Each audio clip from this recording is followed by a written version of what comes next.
Hi there, and welcome back to Season 2 of Cyburst, a podcast about science, popular culture, and entertainment.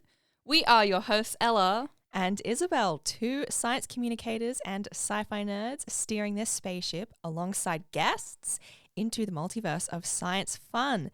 Today's episode, Protoscience, alchemy, and its representations in pop culture.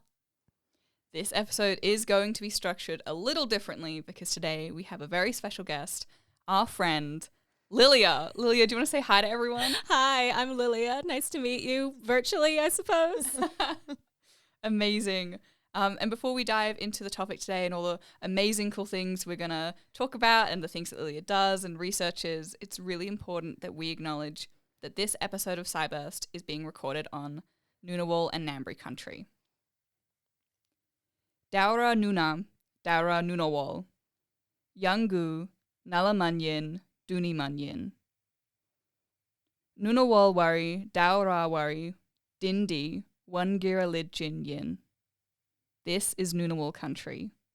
Today we are all meeting together on Ngunnawal country. We acknowledge and pay our respects to the elders. And we extend those respects to all the lands and all the places that you are listening to this episode on today. Woo, thanks, Ella. I never get tired of hearing the acknowledgement. It's making me want to learn how to say it in language now too. Yeah, that's really cool. Yeah, I really recommend learning if you can find people in your area who are willing to share the knowledge with you. And it's super important for them to share kind of like the histories and the context of the language as well as the language itself. But it's such a wonderful thing to do if you can find someone who's willing to share. For sure. And speaking of history, Ooh. Today's episode is a little bit of a history of science episode. So we're going to touch on the very early history of Western science and ancient branches of natural philosophy like alchemy and how these forms of early science are represented in pop culture. So disciplines like alchemy or ancient forms of astronomy are sometimes also called protoscience, which is defined as, quote, a research field that has the characteristics of an undeveloped science that may ultimately develop into an established science. And we touched a little bit on alchemy and Aristotle and natural philosophy in season 1 in our elemental episode, which you should go and listen to if you want to learn more about that. Little pluggy plug. But today we're revisiting the topic with a new angle and a special guest with expertise in the area. Absolutely. So our special guest is Lilia Walsh, who is a creative specialist. Her background in astrophysics, ancient history, and science communication supports her cultural events and arts work in everything from dancing, producing, writing, to stage managing. Lilia currently works at the National Library of Australia, helping people access the library in a physical, embodied, and fun way. Having just finished a graduate certificate in ancient history just last year, as well as an honours project in 2022, identifying the iconography of the ancient alchemical laboratory preserved in modern superhero films, Lilia is far from done with the world of academia. Recently, Lilia completed a book chapter with Popsicle and CPAS legend Anna-Sophie Jurgens from episode 1 of this season, pluggy plug. And Lilia constantly, like me, is considering further study, perhaps internationally. I think that's all of us. So true. Lilia is particularly interested in the cultural interactions between science and religion in both the ancient world and in modern pop culture. Welcome, Lilia. Thank you for having me. I've seen you guys record these and listen to a few of them in the past few years, so it's cool to be in the room where it's happening. I love having our friends on this podcast. It's so fun to all just have like a great big amazing awesome discussion together. And we're going to start off that discussion with a question, which is, Lilia, how are you navigating your early career research path, especially with expertise in different areas such as ancient history and astrophysics? And how did you end up in science communication? Yeah, so I guess I really started my university journey in sort of a double degree situation. So I was taking an undergrad arts science where my two majors were ancient history and astrophysics. And now if you talked to me back in 2019, I would have told you that I was just kind of doing both for fun, and I was at the end going to pick one, and that was going to be it. I didn't really see a path to merging them in any real sort of way. But as I was going through all these courses and these classes, I started to see a lot of crossover, especially in the history of science sort of way. So things I would be learning in astrophysics and just science in general would start to pop up in these ancient, texts that I was reading and these ancient conversations that were happening. And suddenly I was like, there's a whole world out here of crossover between these two that I'd never really considered as an option before.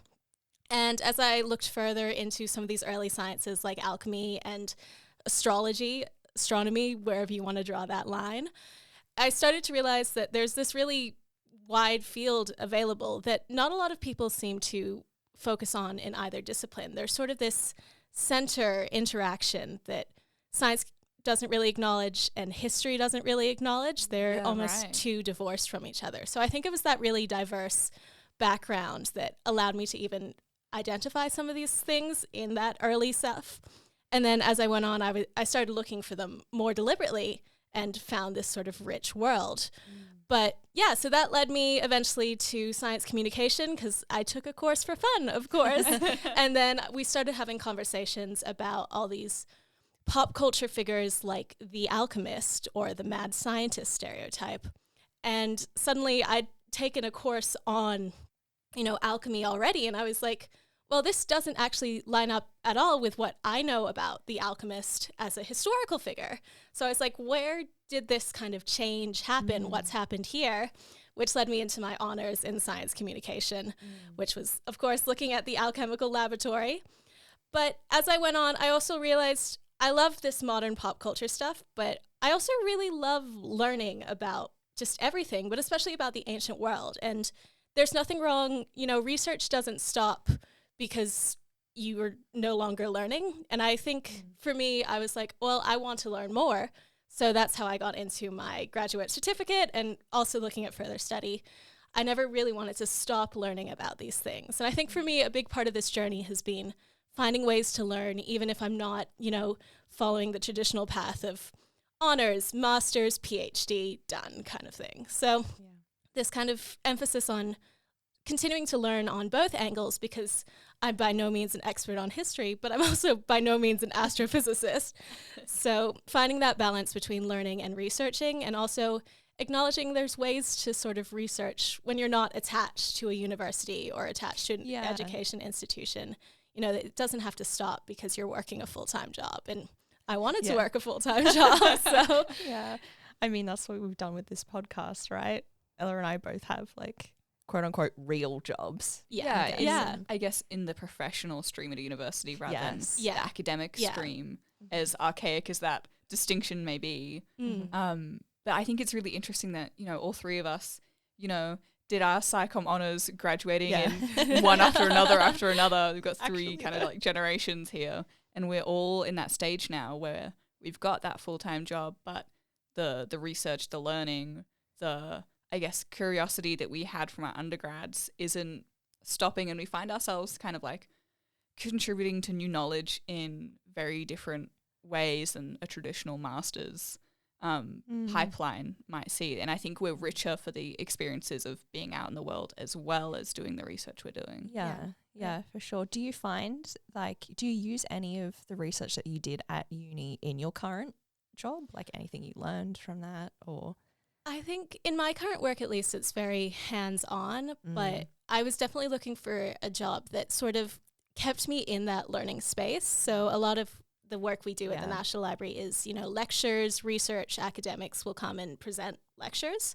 So even though I haven't yet heard an alchemy lecture by any means, we do get a lot of just, a lot of really interesting talks about Australian history, about world history, about current events, about politics. It's really a great space to be in if you want to continue that interest in learning and that interest in academia, but also spread your wings, see what everyone else is doing for a change, and really get out into the world and sort of interact with these academics also in a space where they're not, regularly working. So outside of a university, what does it look like when you come into an institution to deliver a lecture and then leave again? What goes on behind the scenes? And that's really interesting to see as well. Oh, that's so cool.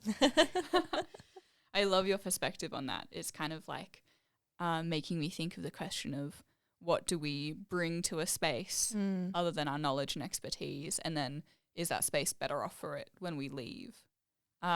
Which is making me a little bit existentially question this podcast. Oh no. Anyway, I'll think about that later. I think let's turn to your honours thesis. Yes. Lilia, which I've read and I loved, and it's so interesting. I think everybody should go and read that, especially if you like Spiderman and anyway, so your thesis touches on science spaces in pop culture and iconography of the ancient alchemical lab preserved in fiction, and in particular modern blockbusters like Spider-Man movies. So I think our audience would love to hear a little bit more about this iconography between alchemical labs and what representations we find in pop culture. How is it preserved across pop culture? Yeah, so what I was finding was there's a couple distinct streams of iconography that sort of crop up in these modern pop culture films and other media. And they're drawn from a couple different sources. So in particular, the historical alchemist, even in early extant texts, so from about 300, 400 AD, Hellenistic Egypt, we have texts describing or even drawing out images of alchemical flasks and equipment to do a lot of experimentation in. And this is almost, 2,000 years ago now. We're seeing these oddly shaped, these flasks that are round, they're bulbous, that look not at all divorced from what we'd expect to find in sort of a mad scientist lab of the 20th century. And as we move closer to the modern period, we start to see in medieval Europe a lot of lab spaces sort of crystallize into this distinct object. So before, where we just had sort of, archaeological objects, texts, we start to find actual archaeological sites of laboratories that are underground, that are built, out in the middle of nowhere. And we start to get a lot of iconography emerging out of those as well. And one distinct thing is that a lot of these sites are underground. And that's actually due to a bit of coincidence, but also a bit of link to a lot of this ancient belief that you have to go underground to gain new knowledge, and then you emerge from underground with this new knowledge. So this is something you see. This is as early as, say, the Greek mythology. So the Orpheus myth descending into the underworld and then coming out again. That's a practice that's also replicated in a lot of mystery cult practices in the ancient world. So there's a lot of cults that would descend into caves, descend into darkness for a night, and then come out as this new form of the self. So there's a lot of historical links between going underground to discover something and then coming out with this new knowledge. And that's really important for alchemy, because that's actually basically what alchemy is. So we talk a lot these days about alchemy is turning metal into gold. Yeah. But that's actually not quite what was historically the alchemists were trying to do. So the alchemists believed that all matter, so metal, trees, people, were part of this impure, corrupted material. And the only way to sort of elevate everything back to its divine state, so gold for the metals, but also for humans, we've been sort of separated from this divine state by the corruptible world. So by elevating a metal into gold, we too as humans will be elevated from this base material into this enlightened form of self. This was a concept called gnosis. It's a very big current in Gnostic Christianity. And it's something that pops up a surprising amount in the ancient world, but also in modern sort of pop culture, if you're really looking for it. So this concept of descending underground, sort of mimicking the alchemical process in a way of going underground, destroying yourself, breaking yourself down, and then reforming up into this new enlightened person, this new enlightened metal, was really fundamental to the process. So around that period, we start getting all these underground spaces, these dark, dank, secret laboratories. And it starts cropping up weirdly in 16th, 17th century art for some reason. Really? Oh. Dutch portraiture really loved the alchemist as a figure. And you get all these paintings of these alchemical workshops that are like chaotic. You know, there's flasks everywhere. There's papers on the ground. Things are burning. Things are on fire. You know, it's a really popular subject in Dutch portraiture for some reason. And yeah, so we're starting to see sort of a visual image of this lab come together. So they're dark. They have a lot of weirdly shaped flasks. And they're sort of chaotic. And then we come to about the 1800s, where Mary Shelley, the notorious writer of Frankenstein, Queen. incredible woman, she is starting to go to a lot of these popularized science workshops. So science was sort of happening out in the public for the first time. And she's going along to these workshops, but she's also working with about 2,000 years of alchemical research, of tradition, of knowledge of this stuff. And she goes away and she writes Frankenstein. And one of the things she does is she very clearly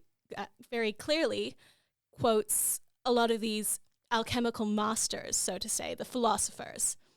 And it's very clear that Frankenstein is sort of the latest version of the alchemist. So he's an alchemist who's come out in this period where electricity is suddenly the new science. He's an electro-alchemist, essentially. And That is cool name. such a good Yeah. title. Yeah, we both had the same thought.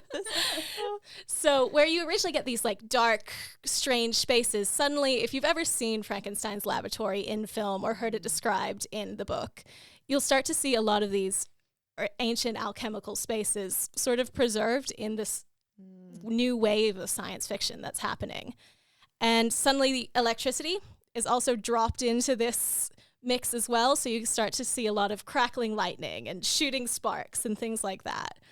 And by the point it sort of reaches film as well, it's again very Frankenstein, also a bit of Metropolis, the 1927 film, but 1931's Frankenstein film really sort of crystallized all that iconography that had been floating around sort of culturally but never really visually. Suddenly that's on screen, and suddenly almost every mad scientist lab looks startlingly similar to a lot of these ancient laboratories, just because that's how it's been described by pop culture. And that's also how it's been described by about 2,000 years of history. And I really clearly see the hook there. Like the way you're describing it, it's a very dynamic space. There's a lot happening. There's a lot to look at, a lot to focus on. There's the big details, but also the tiny ones. Like that type of image from Dutch portraiture to, you know, those early movies could capture your interest for a very long time and stay with you. So I can kind of understand in that way that this was an image that people wanted to build on and continue to hold. Yeah, and I think it's particularly interesting because it holds a lot of this early discussion and this early cultural sort of feeling towards alchemists as a group as well. And I think that's something we don't necessarily engage with in the modern sense in a meaningful way. Because in the ancient world, alchemy was sort of the science. It was, it's basically chemistry up until the 1800s, where they decide to divorce it from chemistry purely because previously it had been associated with all this religious, with all this spiritual enlightenment. And then you get into this period of sort of secular science. They no longer want to be associated with it. So they sort of change the name up a bit and we get modern chemistry. It's a rebrand. Exactly. Science rebrand.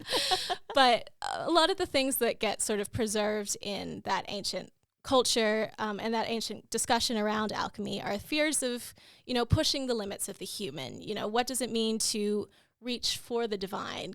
Should humanity try and affect the divine with our hands, with our work? Is that something that's morally okay? And for many, many years it wasn't, not necessarily because it was a magic or it was, a heretical sort of view of science, but because it was trying to touch the divine. It was almost, going against sort of a lot of the Christian teachings, which were the divine is the divine and we are man, and those two shouldn't cross. Yeah.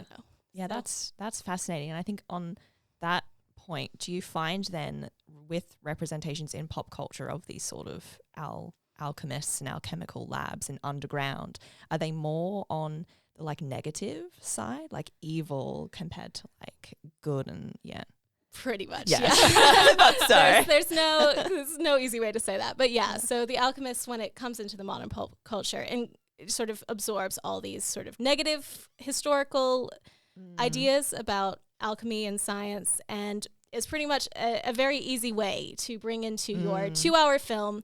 You can plop down an alchemist who looks like an alchemist because he has all these flasks, he has the underground laboratory, and it's very easy to say he's doing something wrong. And we might not acknowledge on sort of a top level what's going on here, but under the surface, we're sort of interacting with this centuries-long idea of, it's bad to research underground. It's bad to research alone. It's bad to push the limits of what it means to be human.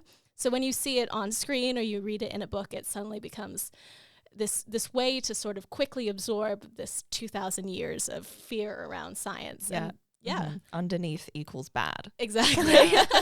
Well, it seems, like a real shorthand, stereotype, essentially. And I think it's really interesting that kind of like the basis of this stereotype has been completely transformed to create the base character of the alchemist. So, what happened to divorce the alchemist as we know the character from those who are practicing alchemy? Well, I think it's a bit of a question of who did the divorcing. And I think that for a large part was the Christian church, but it was also universities in the ancient world who were very closely linked to religion. There's no distinct point really up until the 1800s where religion and learning are separated. So we look at the historical alchemists and what they believed and what they were working for, but we also have to look at what everyone else thought the historical alchemist was doing. And that's what we see in the modern pop culture space. It's not so much what the science or the early scientists, the proto-scientists were doing, but it's what everyone thought the proto-scientists were doing that sort of gets into modern pop culture. Then you reach the 1800s, you reach Mary Shelley, and she's put on page for the first time this sort of idea of this horrible figure hiding in the dark, creating life from, the dead. So it really sort of crystallizes at that point. It's coinciding with a lot of scientific writing about rationalization and recording your stuff and making it accessible and replicable science processes. And it's sort of a perfect storm in the span of about 100 years of, we're no longer alchemists, we're now chemists. Yeah. Right. I just had this thought, and it's sort of not a fully formed thought yet, but I'm going to give a go at explaining it. Do it. Go for it. About like representations of scientists that are maybe associated with the sky, like instead of underground, and if that's more like that's good.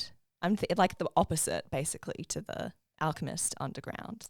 I just had that thought because we'd been talking recently, Ella and I, about sky infrastructure and and I think a lot of that actually is electrical. Like if you think about like the apple on the head, the classic image of the electricity coming down and shocking, and then Isabel and I have been speaking a lot about telegraph poles. Thanks, Genevieve. And I think what you were saying about the electro-alchemist is kind of that. Yeah. It's kind of like the alchemist underground, the electro-alchemist on ground, being able to reach maybe both. Yeah, well, it's interesting you bring that up because I am going to jump to, so Tycho Brahe, I think he's in the 1600s. He has a 3-tiered laboratory in some northern European country. Don't ask me which one. I don't remember off the top of my head. But it's called Uraniborg, I believe. And it's a 3-tiered laboratory. So on underground level, there's the alchemy lab. Right. On the center level is a mathematics space. Okay. And on the very top level is an astronomy lab. Right. And one pretty distinct thing is that was a very deliberate design. Not because of course, astronomy goes on top. But because there's actually a lot of crossover in the ancient world between astrology and astronomy and alchemy. So there's the concept of the microcosm, which we've sort of touched on already today. It's the belief that man is the same as a metal, but also the belief that the stars are the same as a man, Right. and the stars are the same as a metal. Yeah. So changes in the stars affect changes in the human, which is astrology, astronomy. A lot of those early protosciences around divination come from that belief. But the stars also affect changes in the metal. So interacting with the stars, you have to time your experiments correctly because Mercury's not in the right place to do this. And Mercury moves quickly across the sky, which is just like Quicksilver, the metal, Mercury, which is a lot of where these sort of names come from because they're actually looking up and making physical observations and then applying them to their experiments below. So I'd say in the ancient world, at least, yes, there was much more of a positive outlook on astronomy and astrology, but it is quite closely linked to some of this alchemy through the Hermetic sciences. They're called astrology, alchemy, Hermetic sciences. So it's really interesting you bring that up because that is actually a current that's come up quite a bit in history. Yeah, no, that's so interesting. I'm going to go look that up after this. You see Isabel walking around on stilts, trying to be as close to the sky as possible. I'm a good scientist, I swear. Well, I was also thinking about utopias too, like Star Trek and scientists in Star Trek and how they're in space and how that's kind of more positive compared to. Yeah, I know there's evil as well. Yeah, in the shows, that's it's an interesting thought. Yeah. So there's this quote from your thesis that I love because I also think a lot about how the connections between the past and the future and how the two shape each other. And so the quote is, "The enduring alchemical laboratory drives cinematic style and contributes to the creation of futuristic science entertainment." So I think I love you to expand on that and how you see alchemy and proto-science tropes on screen drive the future or futuristic science entertainment and what new ideas might come from this. Yeah, so obviously my thesis was very heavily embroiled in science fiction, but particularly superhero media.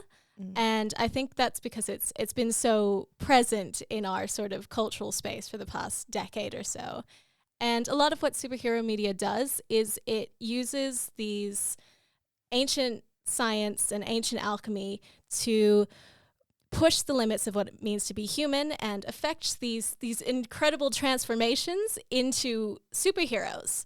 And historically, if we look at comics and stuff, there doesn't necessarily need to be an underlying science explanation for that. But as we start to move onto the screen, onto blockbuster film, there suddenly needs to be this kind of cultural explanation given, or a lot of people sort of is that really, it's a bit... the expectations have changed. Yeah, exactly. Yeah. So a lot of what we're seeing in superhero media is that they're drawing on these, ancient tropes of, you go into the laboratory and then something incredible happens, some almost that exceeds the limits of science, and suddenly you have this superhero. And what these modern superhero films, and for instance the Spider-Man films, do is they actually bring together a lot of modern concerns about science. So we saw it a lot with genetic mutation. What originally had been a radioactive spider that bit Spider-Man was now a genetically modified spider. And of course, I'm not one to comment on the accuracy of some of that, but you start to see a lot of this modern concern around science embroiled into this ancient alchemy space. What does it mean to be human? What does it mean to push the limits of what it means to be human in a lab? So I see the alchemy space, the alchemy workshop, as sort of a space to push the limits, but it's a space that can take on new science. It's a space that is not stuck in the past. And I think a lot of the issues around identifying it in modern fiction come because we're so convinced that alchemy stopped in the 1800s and didn't continue in any known form. No, exactly. You might look at the mad scientist lab or the Frankenstein lab and go that's not an alchemist space. He has electricity. So, it is. He is an electro-alchemist. And there's no reason, if this divorce between alchemy and chemistry hadn't happened, we'd probably just consider the modern chemists to be alchemists, because alchemy, the word itself is just chemia, and then the Arabic word for the, so it's the chemistry. So when we look at these future science spaces, we see the alchemy lab, take on all these sort of modern ideas of what it means to be a lab. So, white lab coats, totally normal in an alchemy workshop in the modern screen. Electricity, totally normal.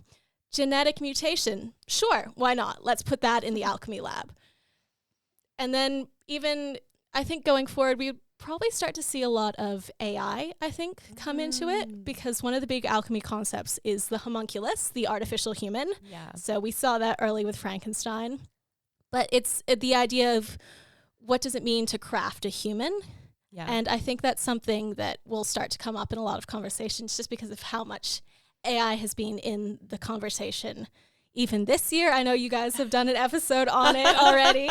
I think we've actually managed to talk about it in every single episode so far, to be honest, in some way. It's so relevant to the lives we're living right now in the popular culture of the space and time. Yeah, exactly. And I think, if I were to look even in the next 2-3 years of what a modern film might draw on, I think it would be, creating an artificial human. And I think that would encode a lot of this ancient alchemy ideas around, can you create, life from something man-made? So I definitely see it as the alchemy workshop is a sort of a space to push the boundaries of what science is, but it's not stuck in the ancient world by any means. It follows the sort of modern pushing of boundaries, and it's a really good way for us to sort of explore those fears on screen through a space that's kind of familiar to us, because we look at this alchemy lab and we're like, we know what happens in here. We know that something's going to go wrong. So if we put that on screen and then we put this new science in, suddenly you have this great mixture to talk about it in an entertaining way.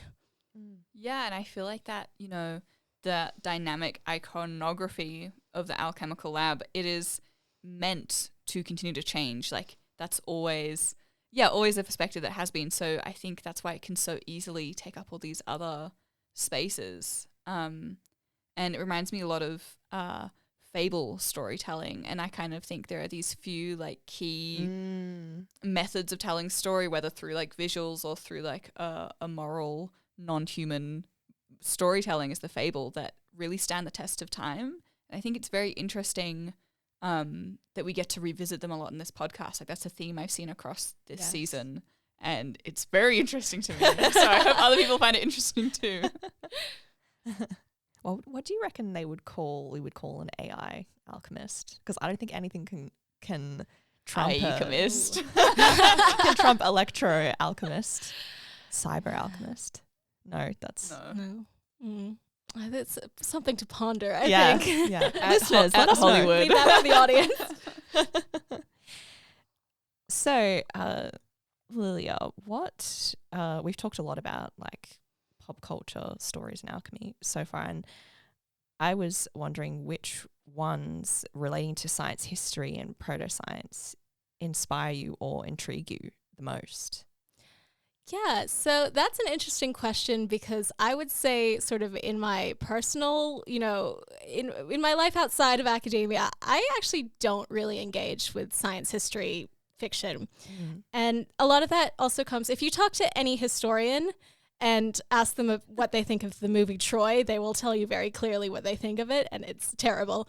But it's because when you're interacting with this stuff after researching it and you see things being wrong, it definitely takes you out of it, essentially. I found that, when I was reading a lot of these stories that touch on alchemy and science history and I knew things were being wrong, I was like, okay, I think I need to take a step back because I'm getting mad. But yeah, I found what particularly intrigued me about it in the early days when I was starting to get into this stuff was what I was actually reading through all my history courses, like epics like the Iliad and the Odyssey, and actually reading them and going oh, I think that's science. I think that's science communication. And for instance, in the Iliad, in the very first chapter or book, the Greeks get sort of cursed with this widespread plague because they've offended Apollo. And instead of calling up a doctor, they call up a divination. I think he's... Actually, the name escapes me. If someone in the comments can remind me what it is. But there's this diviner. Oh, Calchas. There we go. Let's go. Diviner amongst the Greek company who is basically called up to diagnose what the problem is. And he reads the signs and he goes, oh, Apollo is mad. If we want to cure this disease, we need to appease Apollo. And they do so, sort of.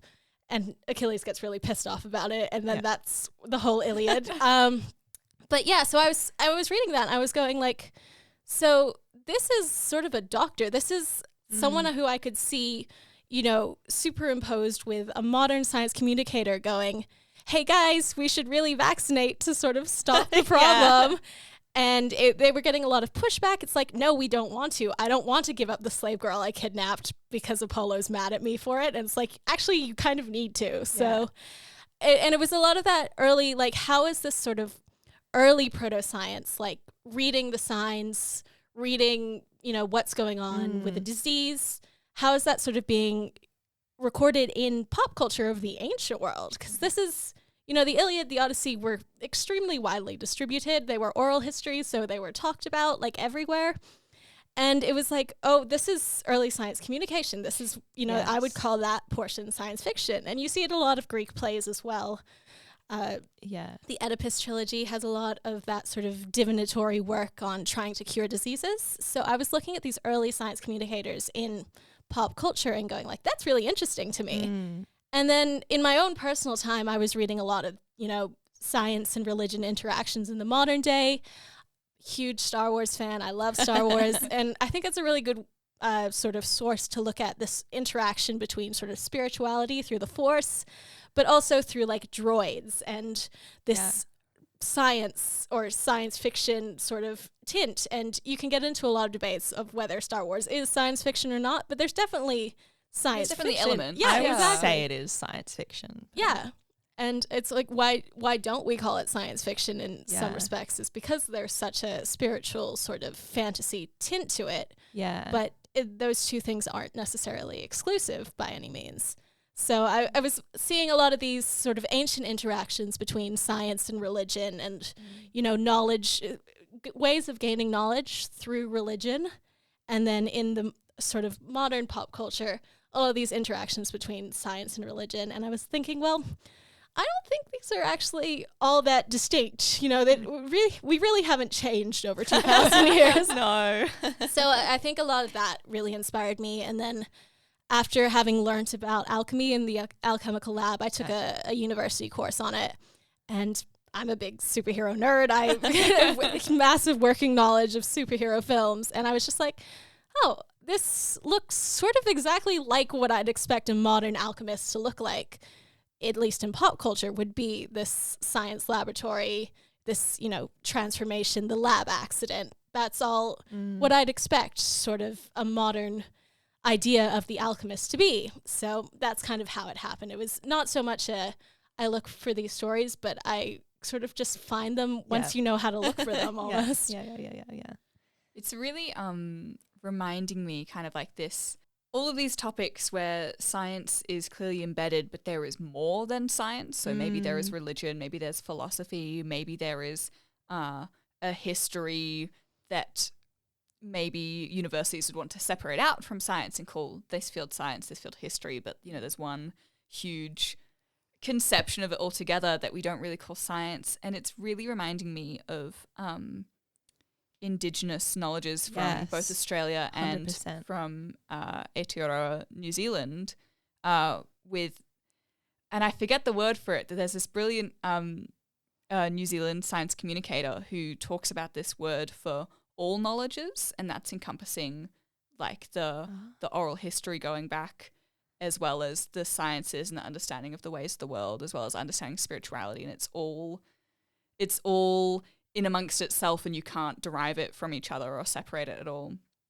And he argues very strongly that this all-knowing knowledges should be considered science by Western standards. And, you know, there's still a fight for that. And I can really see, you know, similar things happening you know, as fictionally as in Star Wars, but also through the alchemical lab. And I think the pieces of history of science that I'm most interested in is when did it get so ivory tower? Like, when did we decide to separate science from everything else? Because like you were saying, even at the start, Lily, you're introducing yourself with the differences between ancient history and astrophysics, and there's these things that combine them. Yeah. I feel like we have become so good at the silos that perhaps are not as good as the interdisciplinary fields and sciences as we should be. And we're finding that really hard. And it's now, I guess, an area that universities are looking at taking a lot more seriously. We see pop-ups of interdisciplinary studies. We see fields like cybernetics, science communication, things that are coming together to like amass several different fields and topics and theories and ways of thinking and knowing and understanding the world. And it's just making my brain like tick a lot. I want to know all the answers to everything ever, which I feel like I should be able to do. Yeah. I definitely agree with you. And I definitely come from a space of where it took me a very long time to even see, you know, a lot of this Western alchemy. And I do want to emphasize that what I've talked about today is very Western. Chinese history has a very long alchemical tradition. India has a separate alchemical tradition that are almost entirely divorced from Western alchemy. But this Western sort of perspective on alchemy has been so, you know, central to our modern discourse around science that I didn't know for many years that Isaac Newton has more alchemical writings than he does on physics and optics. You know, it's not really talked about. No. So Isaac Newton was very much a prolific alchemist. We have a really massive alchemical library. He had so many alchemical texts in his library. But we've just kind of chosen to ignore that. Yeah, part like, of no. scientist. He's a physicist. He's a physicist. Yeah, so I think even earlier today you brought him up in the metaphor of the apple falling from the tree. Yeah. He was quite a prolific alchemist. I was like, did I say that?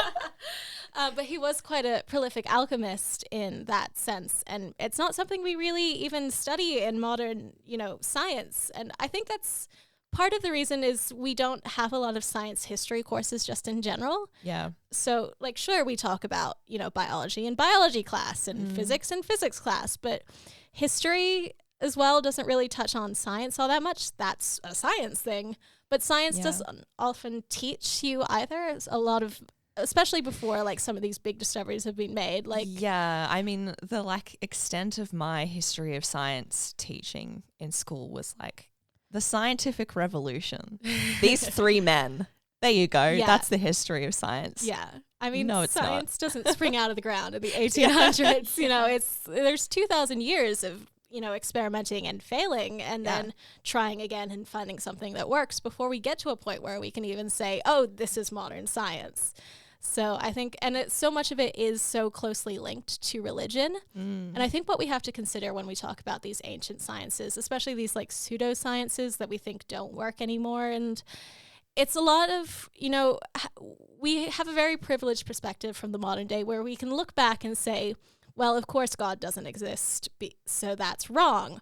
Or of course the, you know, Greek gods don't exist, so that's wrong. Yeah. But realistically, I think the alchemists would have sort of bounced around with those ideas. And when you're coming out of a world where God is the creator and God is sort of central to your worldview, it's very easy to go, oh, that's wrong. We know that now. But realistically, it's not, God wasn't necessarily on the tips of their tongues every time they were doing a science experiment, but they're so sort of embroiled in this, you know, it's very central to how they define the world. And I think that even in modern day, religion doesn't need to be divorced from science. I think, you know, I'm an atheist myself, but I wouldn't necessarily discount the existence of a God if we ever found evidence of it. And, you know, ways I think about the world in terms of like the Big Bang and early quantum mechanics. Yeah, exactly. You know, I can't say for sure how that happened. So I think a lot of it, we have this very privileged position of modern science being like, God doesn't exist. But I don't think that's necessarily true. And I don't think that's a good way to look at a lot of these proto-sciences, because it's sort of, they're trying to fit it into their understanding of the world, just like we would try to say if we came up with a new experiment in the modern day, try to fit it into atomic theory, into, you know, special relativity and all these things that we have to try so many times. Which they're struggling so much with, like a quantum science at the moment too. Exactly. They're like, we're trying to fit this strange thing that we've discovered into our scientific principles, and it's not working, and now we're freaking out about it. Yeah, so I think in terms of science and religion, I don't think it's necessarily divorced. I think it just kind of, that knowledge changes, sure.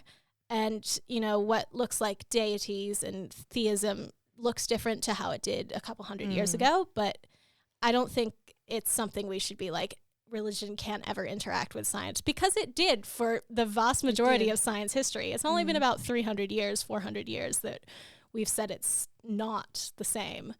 And I think, you know, 2,000 years of ancient scientists would probably disagree with you on that. So I think it's so interesting that we're so almost unseeing to our own contexts that we can forget other people had different context to us. And I think, you know, when it comes to the alchemical lab and the 2,000 years of science enmeshed with religion, that is their context. And I think, you know, again, what you're saying, we've got a very privileged, Western-centric, scientific thinking above all else in the ivory tower. It is, science is our divine creator.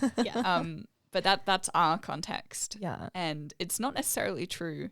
And it just reminds me of my favorite explanation of science, which is that science is just the story we tell ourselves of how we currently understand the world. Yeah, it's so true, because like you think 200 years from now, and the scientists 200 years from now will be like, they had no idea what they were talking about. And isn't that great? Yeah.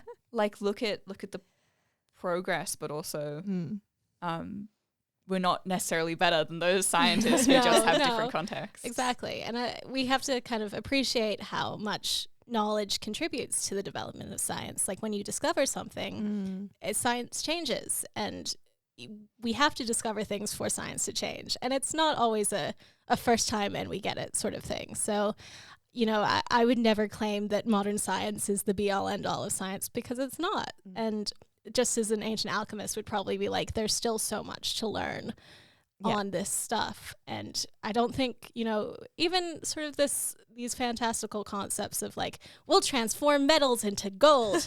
I mean, I'm sure if you put down like some of the atomic stuff in front of these alchemists, you know, change it, you can affect the number of protons in a atom and change, you know, uranium into something else. I'm sure they'd be like, that's exactly what I was talking about. I just didn't have the technology to, you know, find that out quite yet. So, I think that the context that we sort of look at these alchemists in from a Western perspective is so firmly entrenched in a lot of our sort of study of alchemy and our discussion of alchemy and our sort of pop culture depictions of alchemy. And it's something you have to sort of navigate every time you look at these alchemy and modern pop culture, is that Western perspective on, you know, alchemy is a bad science because it was wrong. It's no. That's such an helpful perspective to have. Exactly. So, kind of on that same point, you know, you talk and explore a lot about alchemy and its lasting impact, good, bad, derived, in popular culture. I was wondering, do you know if there's any similar like proto-science fields or areas from science history that have also had this much of a lasting cultural impact? Astrology. Yeah. Definitely astrology. And it's really interesting because that's changed as well. So, you know, you hear in modern sort of astrology, rising signs, moon signs, sun signs. But these are actual concepts that were coming out in, you know, Roman astrology, in a lot of Babylonian stuff, and it's interesting how those have changed. So like in the ancient world, your rising sign was your dominant sign. So me personally, I'm a Virgo because I was born in September. But in the ancient world, I would be something completely different because my rising sign would have been the actual dominant sign. Oh, interesting. So it's interesting to see how that's changed. But realistically, when you look at like it's all to do with the positions of the stars, and the stars don't change. They haven't changed drastically in, 2,000 years. And these ancient astrologers were looking and they were like, we have 11-year cycles of the stars. Let's map out everyone's life based on these cycles of the stars and when they're born, because they could very easily go like, oh, this planet's here when you're born, this planet's here when you're born. Yeah. And it's pretty much the same in modern astrology. I think a modern astrologist and an ancient astronomer would have had pretty decent conversations. They would have argued quite a bit, but they would have enjoyed the argument. Yeah, but they would have enjoyed the argument. And like we have, natal charts for some of the very famous Roman emperors, like Augustus. There, I believe, is some of these early charts of his astrology sort of background. And, astrologists in Roman periods were looking at these and going like, oh, he'll be this, he'll be this, he'll be this. And you can pick up these charts and sort of be like, well, coming out at the end of it, knowing what he did or what this person did, you can be like, oh, well, that makes sense because his Mars is in, whatever. Yeah, exactly. I'm not much of an astrologer myself, but you can pick up these ancient charts and be like, you can read them as if you were a modern astrologist. And it sort of like tracks with what the ancient world was saying. That's fascinating. Yeah, there's a lot of crossover there. It's really funny. I think a lot of what I have to say about this is just start to look for it, yourself when you're interacting with a lot of modern media, and go Google, even if you put it into Wikipedia, Google alchemy, just to sort of learn a bit more about what it is, because it's not what we see in modern blockbusters. And once you start understanding what historically it was and what historically people thought about it, you can really pick it out in a lot of sort of modern science fiction and a lot of the fears around modern science fiction especially. And also have a look at some of these non-Western depictions of alchemy. Have a look at Chinese history, have a look at Indian history, and see, and also sort of modern blockbusters, modern films, modern media around alchemy outside of Western culture as well. For instance, it comes up in a lot of Japanese or Full Metal Alchemist manga, the anime. Really great depictions of alchemy that aren't at all associated with sort of these Western beliefs around like moral ambiguities, because we were so sort of embroiled in this Christian theism perspective of alchemy that when it enters into media that's not got these perspectives, it's like they can focus on sort of the symbols. And because I haven't talked about, some of the extensive symbolism around alchemy that sort of disappears because we're so encoded into this physical workspace. But they have all these Gnostic ideas, all these Kabbalic ideas. And it's really interesting to see how, other cultures treat sort of Western culture if you don't have the same sort of prejudices against Western science that we do as Western scientists. Yeah. So, yeah, definitely sort of look outside Western science for these ideas about alchemy as well, and you'll learn quite a lot about even Western alchemy through it. So, yeah. Oh, fascinating. So cool. Oh my God. It's so, such an interesting topic. And I think now it's time for some questions for our listeners. My question for our listeners is, based on all of these chats we're having, I want to know what your favorite proto-science is. Is it alchemy? Has Lilia convinced you after this amazing discussion we've had? Is it cryonics, which is an early proto-science, the freezing of one's body or brain to potentially bring back to life? Potentially it's binaural beats, which is a proto-science that looked at the use of two different audio tones to make a unique hertz in the brain, and this is supposed to bring health benefits. Whoa, what? Yeah, so I guess like my question, my challenge to you is have a look in these early proto-sciences and see if you can understand how their context would have led them to understand this, and which one's your favorite? And what does that say about you? Yeah, okay, well, I also just learned a new type of proto-science. I'm going to go look that up too now. Thanks, Ella. I don't even know how to pronounce. How do you pronounce it? Binaural? Binaural? Binaural beats. That's my best guess. Fascinating. But I think let's finish off by, this is something that we're doing at the end of all of our episodes this season. Instead of Ella and I recommending our own cultural recommendations, we're asking our guests to do it this season. So Lilia, would you like to recommend 3 pieces of media for our listeners? Yeah. So first one is going to be Rings of Power, which is yes. the new season comes out, I think, Friday this week as Yes. of our recording. So What is Rings of Power? It's a Lord of the Rings series. Yeah. But it's a lot of fun. Bear with it in some respects, but I love it so much. I'm rewatching it at the moment in anticipation for the new season. So yeah, Rings of Power, definitely. Yeah. The second one is Lovely Runner, which is a Korean drama. It's about time travel. I'm not going to say much more because yeah, it's lots of fun though. And I binge watched it a couple weeks ago, and I was like, this has changed my life. Also, a lot of really good music in it, and I love something that has good music associated with it. And the third one is Terminator 2. Okay. I rewatched it a couple weeks ago with my dad, and I was like, sometimes the classics are the classics for a reason. Yeah. You definitely have to sit down sometimes and go like, if I'm going to watch something tonight or I'm going to read something tonight, you do something like you're going to enjoy, and something that's going to be like, I'm glad I did this, instead of some, crappy Netflix series that I watched 2 episodes of and then never pick up again. Yeah. Go back to the classics, and there's nothing wrong with, spending that time with someone and sitting down and watching something just, you love. So, yeah. Well, we hope listeners that you take on Lilia's recommendations and let us know if you enjoy them or not. I'm sure Lilia will be looking at the comments. And stay nerdy, everybody. Thank you, Lilia, for such a great episode. And we'll see everyone next time. See you next time. bye. Woo! Thank you to ANU CPAS for their support and access to their podcast studio.